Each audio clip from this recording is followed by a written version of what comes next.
Is mé sé Colm Broderick, rug agus tóga mé an seo gachalach. Tá trúidir fuaircha gom, méobh dearn agus clóda, agus tosaigh muid ag cabhlam an fadógstáin le Nadia Crook nuair bhí mar óg. Tar éis tamil coolla mé ceoil í mo flin, agus ón am sin bhí mé tóca le ceoil na bíb.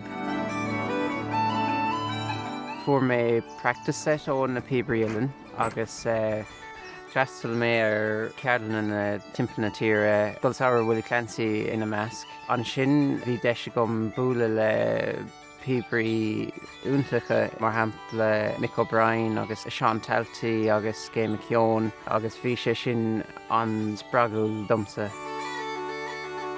Le Colm, bíonn sé i gcónaí smaoinemh an ceoil. Tuigeann sé an rhythm agus na nótaí maithe ornáidí ceart agus tagann sé go mórmhór ó líam ó flin. Agus tá sé súnach le sin an príomhrad. Ní chuir an éonrad isteach agus é cheoil.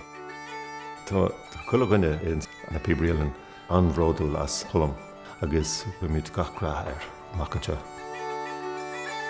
Anything that Colm takes on, he'll take it on and do it 100%. He started with a tin whistle. He played concertina for a while, but as soon as pipes came his way, he took them on 100%.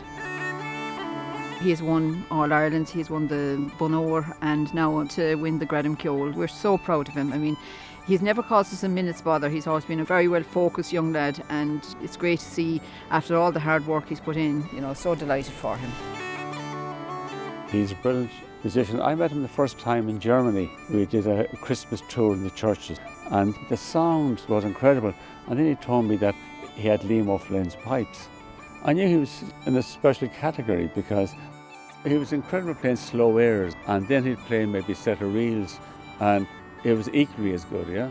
So he's just an exceptional musician. Is even am stíl Colm, Capan bhfuil stíl láidir cóchtach aige, stíl óling páirsateige chomá, agus féidir is sonnachar Liam O'Flynn a clós sa cheoil chomá, just chuirn sé glúndar mar chríomh seint le Colm Cominic is atá, tá ceoil going a gcónaí sa tíg, agus sóir in é Colm agus sóir Ceoltóir Óg agus tá Gradam Ceoil aige.